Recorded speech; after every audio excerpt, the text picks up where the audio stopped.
Hey, gsauce, Gabriel here. What are hoodoos? You know, hoodoos. I hoodoo, you hoodoo, he, she, me, hoodoo.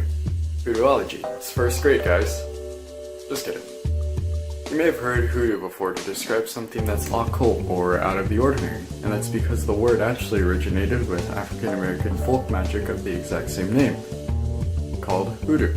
In the 18th and 19th centuries, black slaves of Hausa origin brought with them to their enslavement in the American South a distinct magic practice called hoodoo.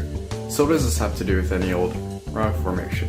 Well, the word hoodoo was passed from those Africans onto English-speaking trappers and countrymen, who referred to anything that was occult, potentially evil, or out of the ordinary as hoodoo, which is actually how it became to be applied to rocks. These rock formations were actually seen as the result of an evil supernatural force among the locals around, be it by mythological giants or an act of Satan.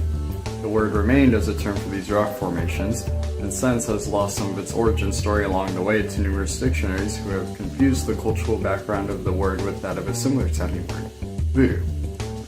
But enough talk about all that hoodoo.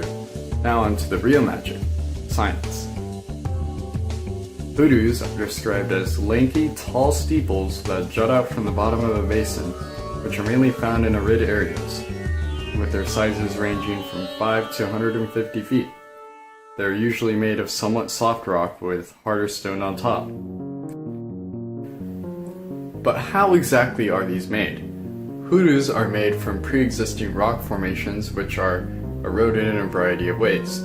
Usually the primary process is frost wedging, which widens the cracks. Frost wedging is the process of water seeping in between rocks, which is later frozen as temperatures drop during winter's times of the year. When the water is frozen, it expands by 9% of the initial space it took up, and this pushes on the surrounding rock the ice is in between.